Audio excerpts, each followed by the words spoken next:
Poor Mr. Tuttle. Did you know I was one of the last living souls to spend time with him? Well, Mr. Tuttle, Mr. Swarthmore and I were working late on contracts, you see. Well, that's why I took the day off. When I found out about the news, I was shocked. What contract were you working on, Miss Walker? Oh, I wouldn't know, would I? I mean, all I do is type. Never read a word of it. No, Mr. Tuttle, or should I say poor Mr. Tuttle, asked me to stay late to help with some last-minute revising. Well, Mr. Swarthmore chipped in and we got the job done. Where were the contracts going? Oh, I wouldn't know, would I? Well, it seems a bit unusual, but Mr. Swarthmore typed the envelopes himself and handed them directly to Mr. Tuttle. The whole thing was very hush, you see. You were there alone with Mr. Swarthmore and Mr. Tuttle? Oh, yes. Imagine me alone with those two handsome men. Of course, Mr. Swarthmore is a bit intimidating, but he is a bachelor. Did anyone else enter while you were there? No. And then we left at 11:15 on the dot. Well, I know because Mr. Tuttle made a joke about my returning home before midnight so I wouldn't turn into a pumpkin. He is, or should I say, was, a very charming man. Poor Mr. Tuttle.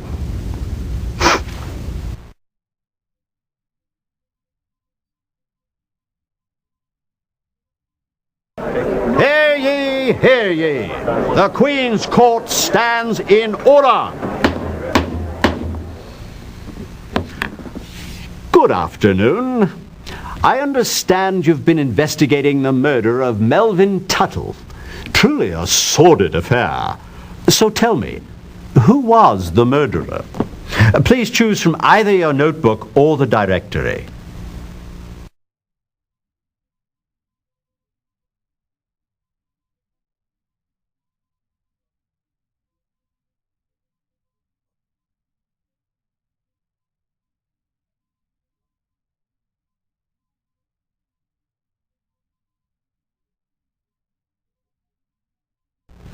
Yes, indeed. Now tell the court how he murdered Mr. Tuttle.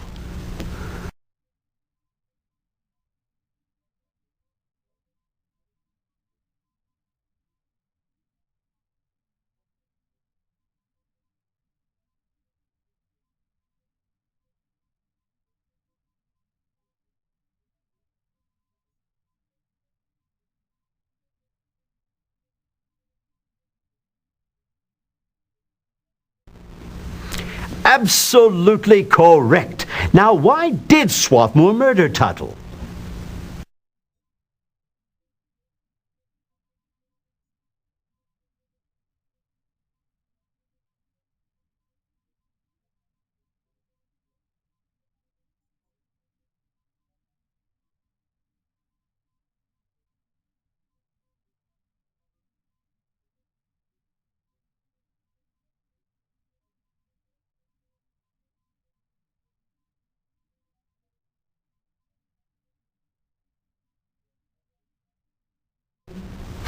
Excellent deduction. Now tell us who was Swarthmore's accomplice. And again, you may choose from your notebook or your directory.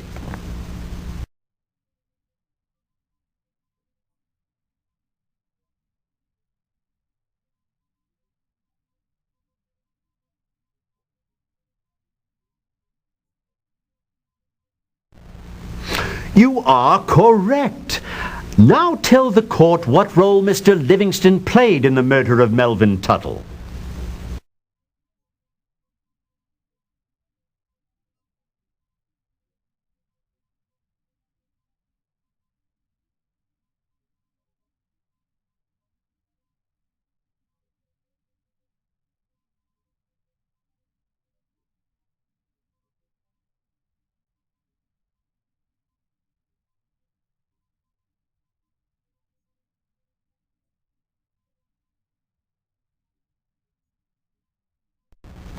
Fine job. Perhaps you should consider a teaching post at the Sherlock Holmes School of Deductive Reasoning. Thank you so much for solving the case. This court is recessed. Until next time, of course. Fine job. Perhaps you should consider a teaching post at the Sherlock Holmes School of Deductive. An extremely difficult case, and your score is absolutely perfect. I'm quite sure we could not have done any better.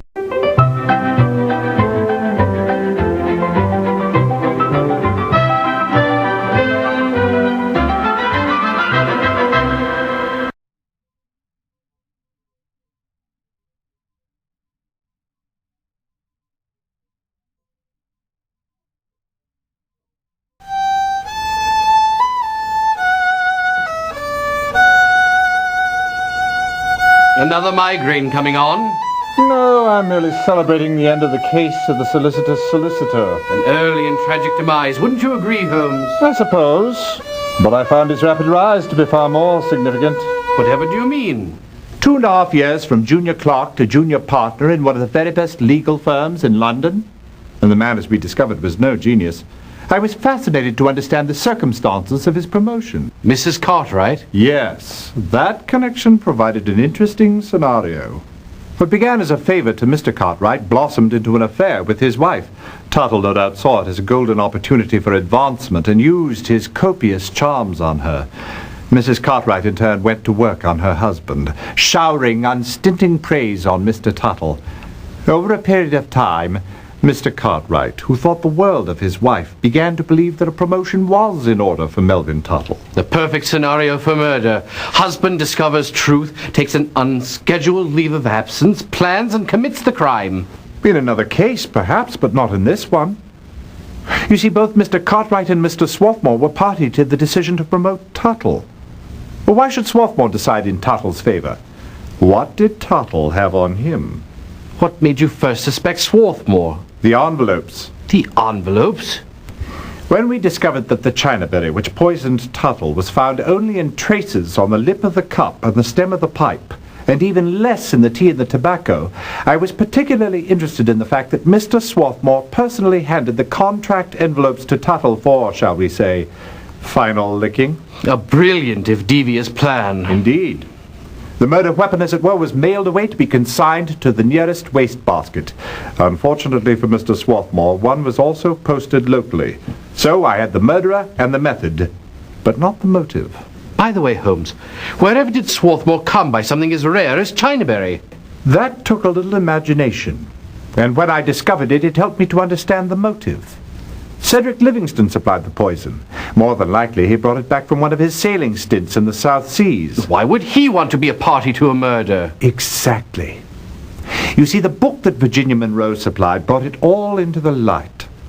Mr. Swarthmore was using his power of attorney over certain trust funds to undersell land to Mr. Livingston, who in turn either kept it for his own use or had Swarthmore sell back to other trusts at a handsome profit. With, no doubt, both of them splitting the dividends. No doubt. Tuttle evidently discovered the scheme, confronted Swarthmore, and was paid off with a promotion. Clearly, Swarthmore and Livingston could not live with the knowledge that Tuttle had unearthed their plot. So, Swarthmore murdered him. And just as the young cad had turned serious and finally found true love. Yes, Watson.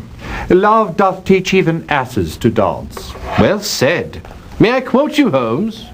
Indeed, Watson, indeed.